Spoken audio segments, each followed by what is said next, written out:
Okay, I think we'll get underway now. We've probably still got a few people joining in, but I'll start running through how today will go.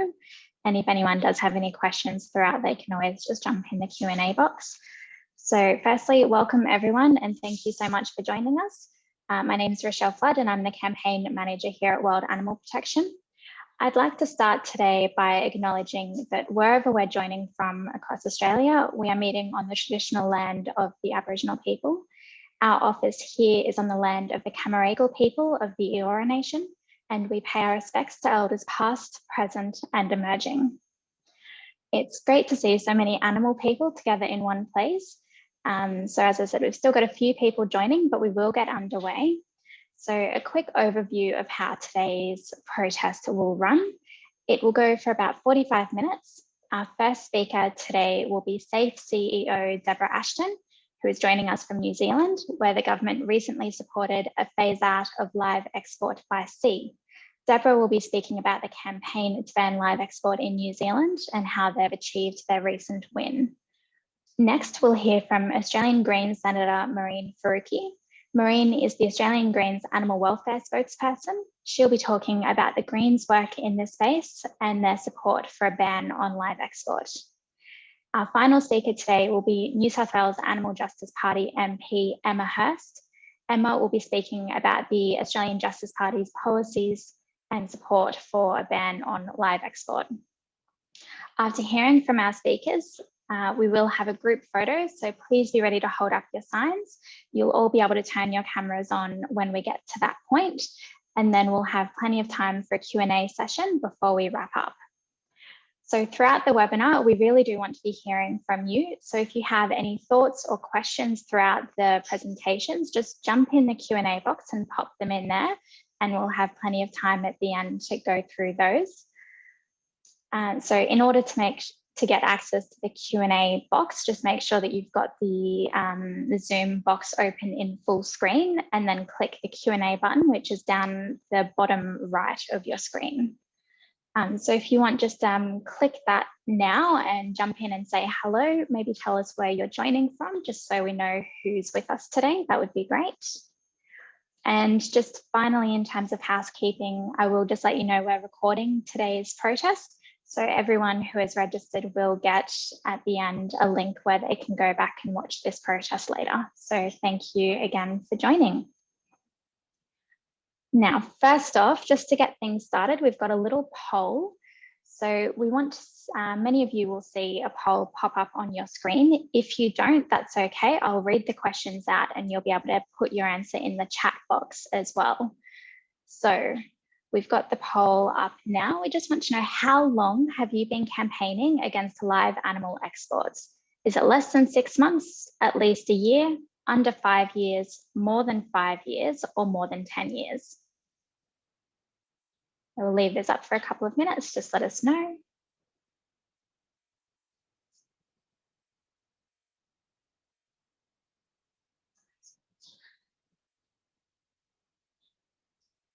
Okay, you can see we're getting a pretty good even spread there. So we've got a few people who are quite new to this, but we've also got some of you who have been doing this for a long time.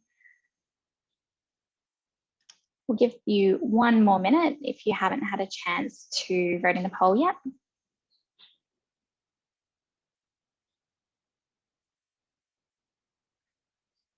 Okay, and we're just closing the poll now. Okay, here we go. So yes, looks like quite a good mix here. We've got quite a few of you who have been doing this for some time. And I know this is one of those things that can seem very frustrating because we keep working towards it. And unfortunately, in Australia, we still have cruel live exports. So thank you for persevering and for continuing to fight for animals. Okay, now we will go to our first speaker for today. So I'm very pleased to introduce SAFE CEO Deborah Ashton to speak about their successful campaign to ban live export by sea in New Zealand. Deborah became SAFE's CEO in 2018. A long-time animal advocate, Deborah was SAFE's managing director in 2012 after a 25-year career in film and television. Her love of animals and a concern for the way they are treated led Deborah to work with a wide number of groups wanting to make positive changes for animals. Previously, she served on the boards of both SAFE and Wellington SPCA. So I'll hand over to Deborah now to hear about their fantastic work in New Zealand.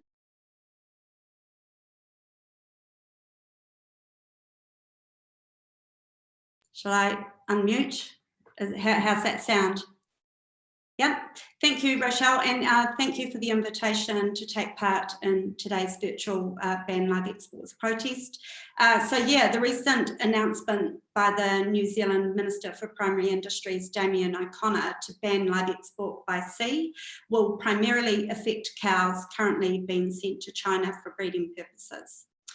This decision, of course, is world-leading and one that we are immensely proud of. While the ban will be implemented within the next 2 years, it really is 2 years too long, because during that time up to 200,000 more cows could be exported. So we'll continue to put pressure on the government for an immediate ban. Unfortunately, the ban did not include 2.5 million day-old baby chicks and other animals exported annually by air. That also includes sheep, goats, eels and crayfish. So we'll be keeping the pressure on that as well. But while SAFE has led the call to ban live export from New Zealand, we couldn't have done this without the work of every person who took an action and raised their voices on behalf of animals. So we are also very, very grateful for the support of other groups around the world who provided information and support to us. And I must also credit World Animal Protection for the Animal Protection Index, which I have to say I've often referred to throughout our campaign because that index has provided information that I couldn't find anywhere else. So I did find that very, very helpful. So this win is not just a win for SAFE, but we would consider it a win for the movement as a whole. New Zealand had already banned live export for slaughter. However, animals could still be sent for breeding purposes. Our campaign strategy followed on from the ABC's expose 2 years ago, which showed hundreds of New Zealand and Australian cows sick and dying on farms in Sri Lanka. Our government launched a review into the trade and we launched a petition. And you can see in the image there, us outside the beehive in Wellington, handing our petition over to the Green MP and Animal Welfare spokesperson at the time, Gareth Hughes, who coincidentally is now a board member of SAFE, having retired from politics. But the tragedy of the export ship Gulf Live Export 1, which left New Zealand and hit a typhoon off the coast of Japan en route to China last year, put the risks of live export and New Zealand's reputation back on the world stage. Almost 6,000 cows on board died at sea, along with 41 crew, including 2 New Zealanders. The risks associated with live export became our key marketing message. And during this campaign, it included the risk to animal welfare, the political and economic risk, and the risk to New Zealand's reputation as a responsible exporter.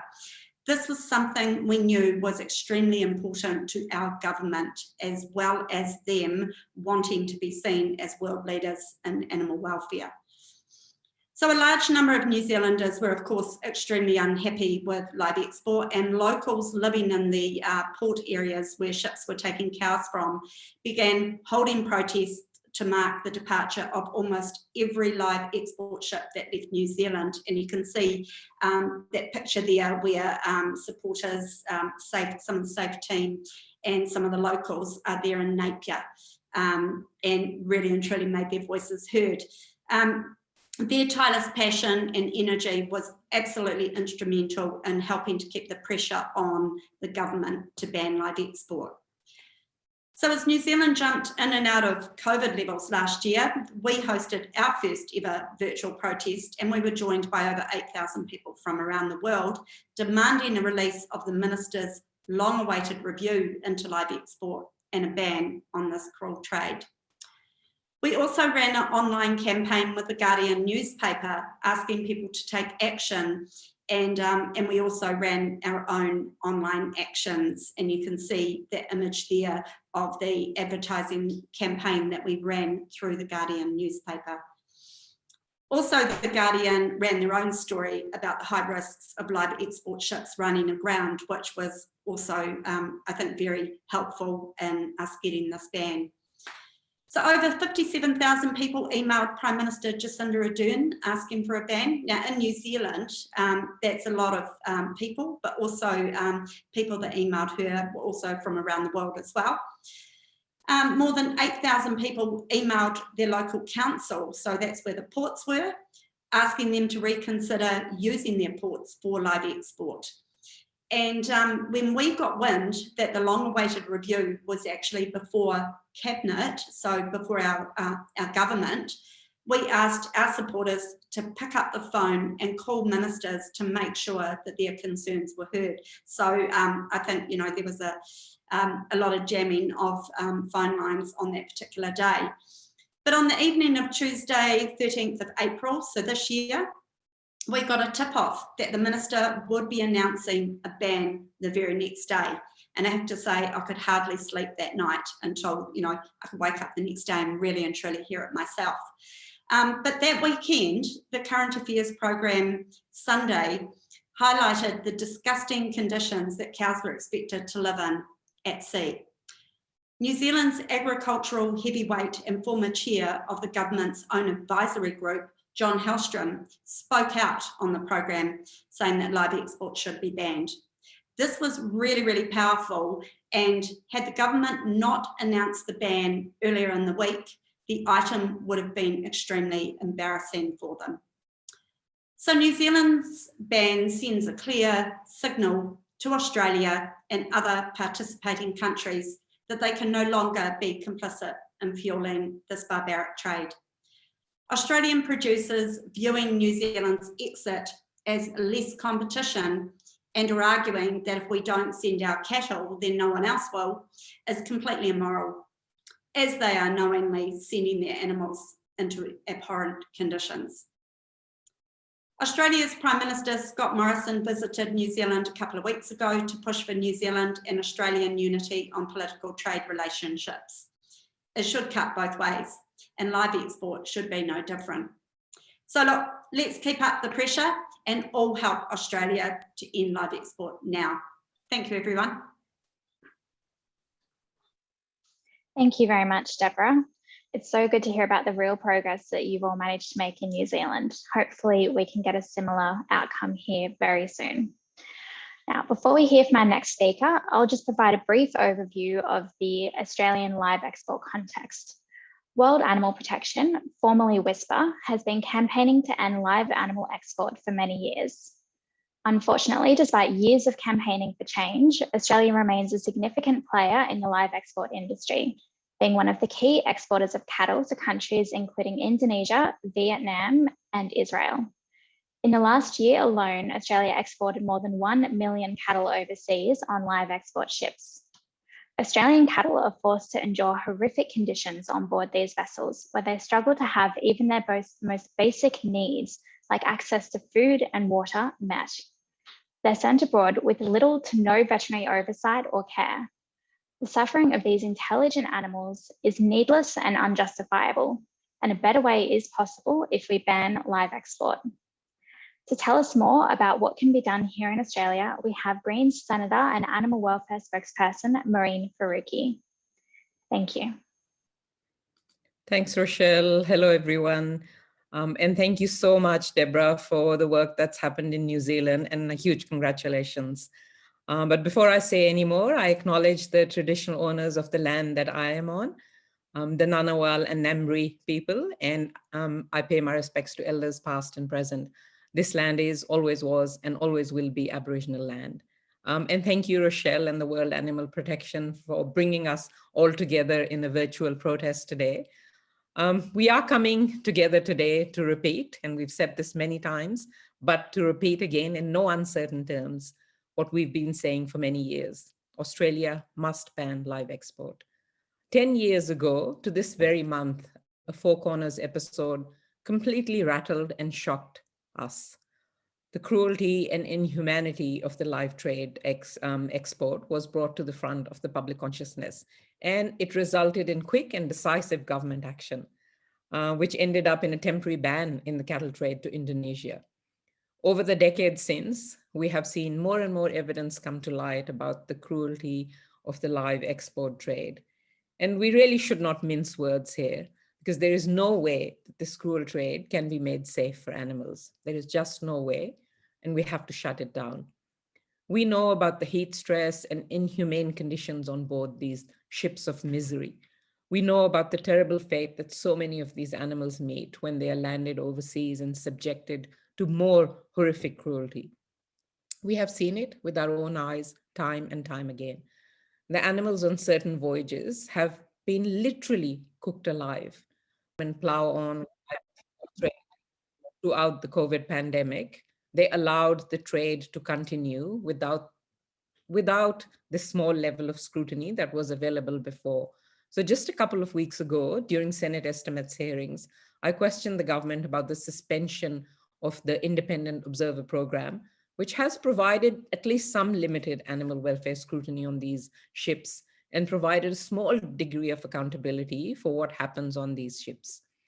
What I heard was absolutely shocking. There has not been an observer on a live export ship since June 2020 on the Al Kuwait voyage, which I might add was a voyage granted an exemption from the government's own rule of no voyages during the northern summer. This is how far this government will go to appease their constituencies, which are big corporations. Government officials admitted to me that there is no plan to restart the observer program until the resumption of international travel. And this is completely ridiculous and nonsensical. No matter what the government claim about their commitment to animal welfare on ships, animal welfare is the first thing to be tossed out the window when things become a little difficult or a little costly. It just doesn't remain a priority for the government. So their words on animal welfare are empty, and I think we need to understand that. The Greens with the community have fought hard to shut down this cruel trade, and we will continue to do so.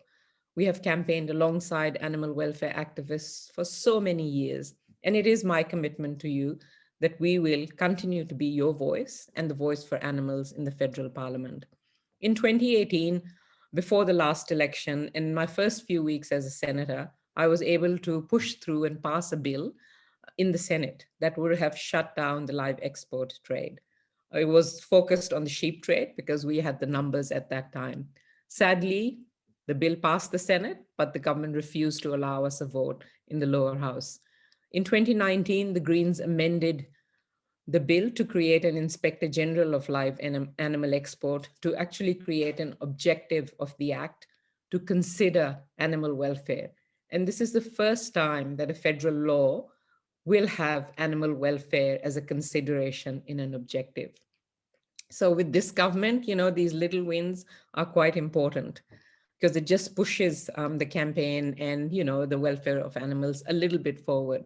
So we will continue to campaign, we will continue to speak out and do whatever we can to bring this trade to an end. I currently have a bill in the Senate right now that would ban live export. We know that the public is overwhelmingly on the side of animals. We know that there are MPs in every party who oppose this inhumane trade as well. But we have to put more pressure so that the Liberals and Labour have no choice but to end this cruelty. So I think the tactics that Deborah is talking about are really important because we have to continue to push to raise our voices for animals who suffer every single day because of Australia's refusal to draw a line in the sand. And I must say, I was so heartened with this recent phase out announcement in New Zealand. And I know that there's still work to be done. And hopefully, it can happen faster than 2 years. I do know that my New Zealand Greens colleagues are following this very closely and will make sure that they hold the government's promises to account. And, that just gives hope to all of us that this can happen and we too can ban live export. So thank you once again for your advocacy and your activism. Thank you very much, Maureen. That was really good to hear the work that's being done at a federal level. Thank you. Now, we have been getting some really good questions through in our Q&A box, so we'll be sure to leave plenty of time to come back to those at the end. So if you have any other questions that have popped up while we've had our first two speakers, be sure to put them in the box now. Now, before we do move on to our final speaker, we'd like to give everyone the opportunity to join our online Twitter action. So on screen now, you should see 2 suggested tweets along with Twitter handles for the Agriculture Minister, David Littleproud, and the Shadow Agriculture Minister, Julie Collins. We really need to put more pressure on both the government and the opposition to take a stand and ban live export. So please, if you have Twitter, jump on now and tweet at these 2 ministers and let us know in the Q&A box when you've done that. And if you don't have Twitter, that's okay. There will be other opportunities for action towards the end. So we'll give everyone just a couple of minutes to do this now.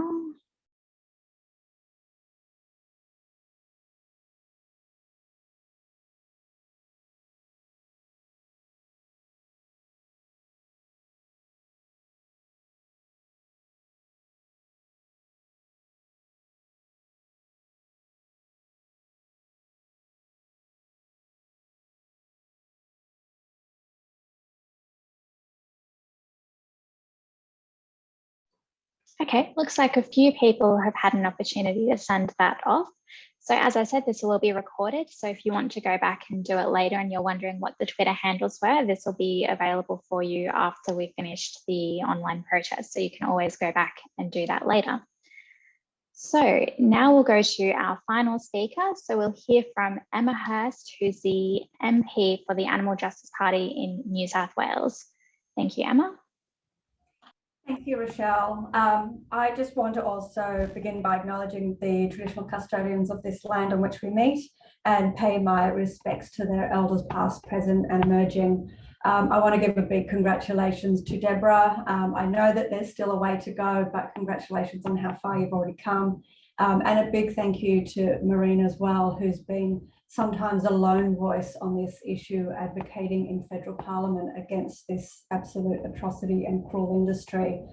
I found that poll at the very beginning of this about how many people have been fighting this industry for over 10 years really interesting. I mean, I'm part of that over 10 years group as well.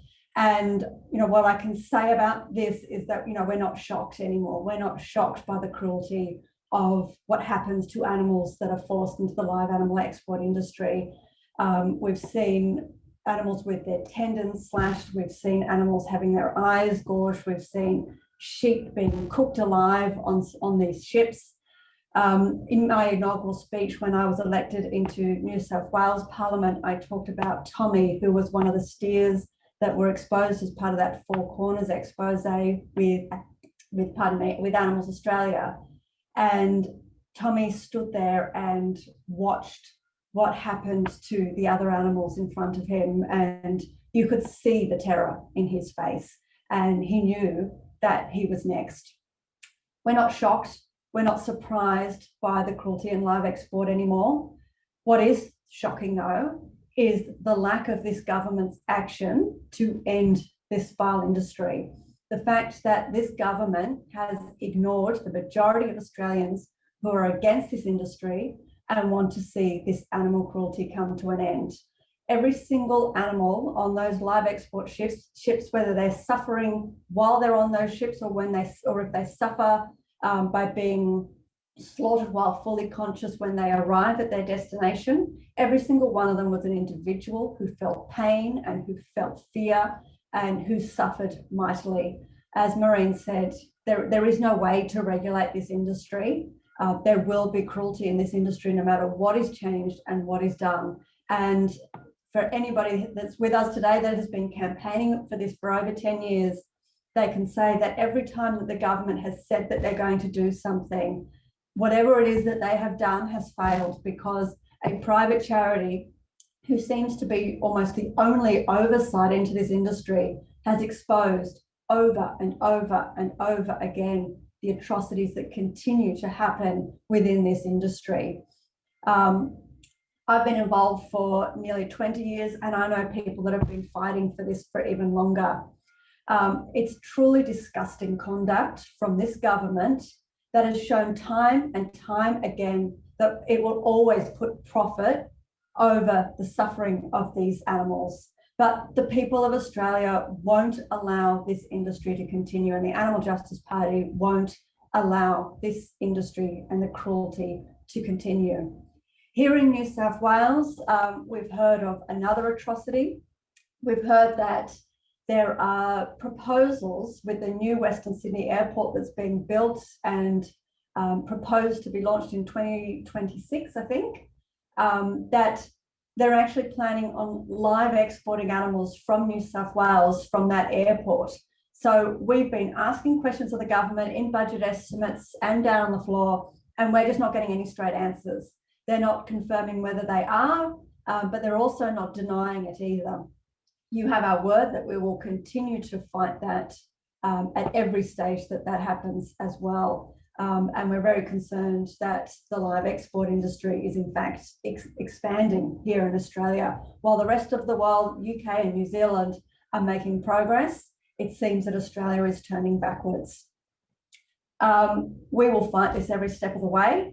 Our policy at the Animal Justice Party, at the moment we're rewriting our policy because we want to make it much more extensive, but the policy's intention is very clear, that the live animal export industry must cease. And that's why the Animal Justice Party will be running in the next federal election. And that's why we want to we've got currently 2 MPs here in New South Wales. We've got another MP in Victoria. The live animal export legislation is run federally. And this is one of the reasons why we want to ensure that somebody gets elected for the Animal Justice Party federally as well, because we need more voices against this industry. And our priority for whoever that federal MP is will be to actually bring this industry to an end. The live animal export industry will end. It's not a matter of if, it's a matter of when. We cannot allow this cruelty to continue. I know that when we think about how long this industry has been happening in Australia, when we think about the government ignoring these issues, we can often feel really helpless. But I do know that we have seen time and time again that governments who ignore the people, who ignore animal suffering, come to their own undoing. We know that it will lose the trust of the people. We must continue to fight against this.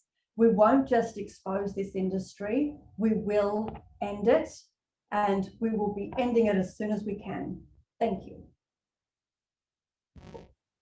Thank you very much, Emma, and thank you for all the work you've been doing in New South Wales. Now, this brings us to our Q&A sessions. We've had a few good ones come through. So from Michael, we have, is live export required in any way for human welfare? Human starvation, suffering and death is not an acceptable price for reduced animal suffering and death. What is the counter argument to this right-wing take? So I'll throw this open to any of the panelists really. Who would like to jump in and answer this one first? I'm happy to do that very quickly, and I know others will want to as well. So I guess it's not an either or, like one suffering is not worse than the other suffering. So that's one point to make. And also, I guess starvation, yes, we know that people are going hungry across the world, and that doesn't have to be filled with a, meat live export trade, firstly. There are many other alternatives, but also like our plan, and I think New Zealand, Deborah, it'd be great if we hear what their plan is as well, is to, we can actually move to a chilled meat trade if that is required. So, in our policy, we had when we had the bill to ban it, we had a 5-year kind of, sorry, not a 5-year, a 5-point plan to make sure that we could actually have a chilled meat trade. So we can shift it to that. And we don't need to have this trade go on because it's just unacceptable. It is unacceptable. Human suffering is bad and animal suffering is equally bad because they are sentient beings, as Emma said, who feel pain and who feel misery. I think also going to what Deborah said as well about people that had died and the risk to human welfare is another big issue. So, I mean, I'm sure Deborah will have more to say about that, but where there's also a human rights issue also attached with the live animal export trade. Thank you. Deborah, did you have anything you wanted to add from the New Zealand perspective? Yeah, I guess for New Zealand, you know, we know that live export is just a fraction of the exports products that we are sending from New Zealand. And, you know, we send so many other food products internationally. And so this was really one of the core reasonings for us as well, was that, you know, if we were going to be risking our reputation in sending live animals to countries who are trying to establish their own industries, that, you know, we still had a lot more to offer. So it's, yeah, I agree, it's neither one nor the other, but it is, you know, there are plenty of other options, and New Zealand has, you know, we don't want to risk all of those other export products that we can send internationally just for a fraction that, you know, involves so much cruelty for animals. So I guess internationally, you know, we're wanting to encourage countries to also think about moving more into those plant-based spaces as well. So, and we certainly have plenty to offer there. And like you were saying as well, yes, you know, if people are wanting meat products, there are other ways of doing that that don't involve sending those animals over on board those ships and putting them into terrible living conditions and slaughter conditions. Yeah, very good points there from all of our panelists. Thank you very much. So we have another question here from Jenny. If we stopped live export, wouldn't other countries just fill the gap? So I might go potentially to Deborah first on this one, because I think that is something that you said was raised in New Zealand, so you might have some insight on how to tackle that. Yeah, well, it was actually raised when I was interviewed by an Australian journalist, actually, and I was really disappointed to hear that there were other countries waiting to fill that gap when other countries, you know, internationally, we're all aware of the cruelty involved. So I think, you know, it's something for all other governments to consider and, you know, really ask themselves whether or not, knowing what we all know, whether or not those countries should be filling those gaps. I mean, it's pretty abhorrent when we know exactly what conditions those animals are going into. So I think all we can do is just keep going hard on that message. Yeah, and it's about showing leadership in this area as well. It reminds me of that argument that we still have in Australia, where if the rest of the world doesn't act on climate, we won't do it either. But now that the rest of the world is acting on the climate, we're still not doing it. So I think you know, we have to show leadership, and we have to convince, not just show leadership in our own place, but have to show others and convince others that they should be doing the same for exactly the reasons that Emma and Deborah have pointed out. I think it's also a really weak argument to say, well, if somebody else is going to be cruel, then we should be cruel first. We should make money out of cruelty because somebody else might. You know, I think that we also need to get away from that argument as well and really highlight what's wrong with that argument. It's not an excuse to turn a blind eye to cruelty. We need to actually, like Maureen said, be leaders, recognise the animal cruelty that's involved in this industry and take definitive action. Thank you. Yes, that's very true. It is something that needs an across-the-board approach with all countries taking a stand for animal welfare. So thank you for those insights. We've got another question here from Louise this time. If we stopped live exports now, what would the impact be in rural communities, and what alternatives would be available to them? So I might go to Maureen and Emma first for the Australian perspective on what you think we could do for those who currently rely on the live export industry. I think Deborah pointed out some of the things that, you know, the New Zealand people are pointing out, that we could actually move to other sustainable and not cruel industries. But also, I mean, if there is a need for meat, and if people think that that should continue, then the you know, frozen chilled meat industry is 7 times more like economically viable than this cruelty on the ships of misery. So, you know, there are so many more alternatives. You know, we think of alternatives in other areas, you know, coal to renewable energy, because we have to, and in this instance as well, we have to. So there's plenty of things that the government can do, and there should be support provided to rural communities to do that. I know that regional communities are suffering from so many things at the moment, and the government should provide support to move to more sustainable industries, and this is one of the areas that that support should be provided. Yeah, we're actually at the Animal Justice Party, we're working on quite a big piece of work at the moment about a shift to more plant-based agriculture. So we're really missing out on a lot of opportunities here in Australia by focusing on some of these other more cruel industries. So there has been a huge increase in the number of people adopting plant-based diets or reductarian diets or vegetarian diets. And the majority of plant-based proteins are still being imported from other countries, even though we're the 3rd fastest growing vegan market in the world. And we're also a country that's plagued by drought, by fires. And so we need to reduce our footprint on the earth. We need to start focusing on more plant-based agriculture that uses less water, that is more suitable to our climate, and it is more environmentally friendly.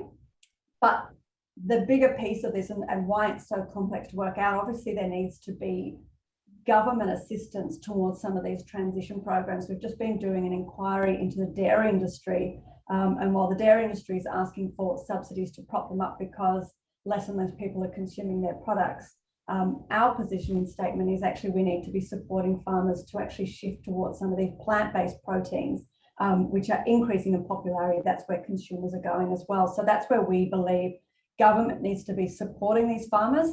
It's not so much about close this industry and walk away and let their businesses collapse. It's about stepping in and actually helping them transform their business into something else and working out where that demand is and what's going to be environmentally friendly. Thank you very much. Yes, some excellent points there around the potential we have here in Australia to really push more sustainable industries that can give people livelihoods while being more humane. So thank you very much for those points. So we'll go to one more question from our Q&A box. So we've got another question here, this time from Michael. Are live exported animals used for breeding or immediately slaughtered for meat? And so it seems to be if they're used for breeding, then sending children frozen meat won't work. So what can be done? I think this one, Deborah, if you wanted to jump in, I think some of this may potentially be covered by the humane plant-based alternative points that have been discussed already, but if anyone has any other insights, please feel free to jump in.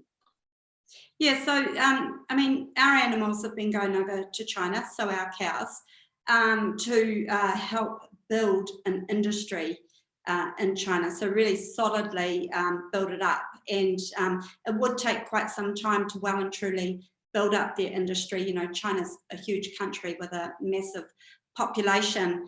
So those animals are going into, very often into confinement systems, you know, which is not satisfactory at all for any animal to live in. And so I think, you know, the arguments about, you know, if we stop doing that, what will those countries do? You know, it's fairly clear to me that, you know, as leaders, like we were talking before about leadership, we need to be showing other countries that we do have alternatives. We can still feed people, you know, more sustainably, in fact, with plant-based products as opposed to animal products. And, you know, I think it's a shame that other countries around the world are wanting to grow their animal industries when, you know, many of us other countries have kind of way moved on from that. You know, so many of us are thinking more futuristic and going the other direction. So I think we need to send that strong, clear message to other countries that there are so many other opportunities that are far more sustainable. We don't want to be adding to the rest of the world's problems either. We've all learned that, so we're moving on.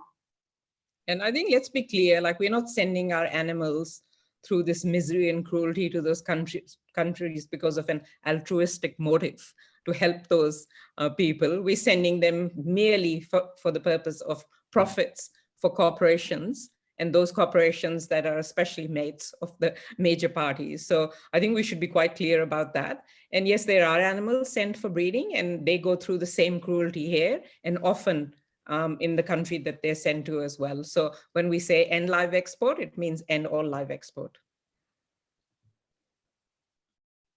Thank you very much, Maureen and Deborah. Very good points there. So I think we just keeping an eye on time, we are pretty much now at the end of the session for today. But one common thing that did come throughout the chat and the Q&A is people wanting more information on what they can actually do to help make sure we get a ban on live export here in Australia. So let's just talk about that for a moment. So a number of you on this call are already financial supporters for wild animal protection. So thank you so much for your generosity. Your gifts are what make this work possible. So thank you. In addition to financial support, there's a lot of other ways you can help fight for a ban on live export.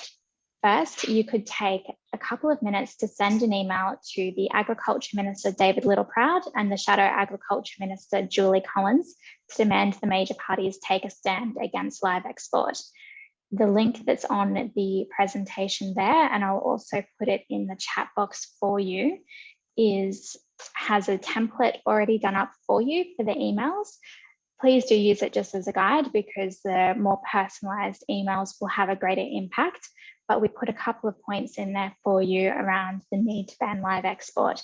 And in the interim, the need to get observers back on board the ships, as Maureen pointed out earlier during her presentation. So if you can send through those emails, that would be fantastic. Thank you very much. And I think that brings us to the end of today. As I said, we'll be sharing a link with the recording for this protest. So if there's anyone who you think would like to see it, please share the link with them as well. And I'd just like to say a big thank you again to our speakers today. So thank you to Deborah, Maureen, and Emma. We really appreciate having your support for animals here in Australia. Thank you, everyone. Thanks, Rochelle. Thanks, everyone. Lovely to see you, Emma and Deborah. Thank you. Thank you, everyone. Thank you. Thank you. Bye all. Bye.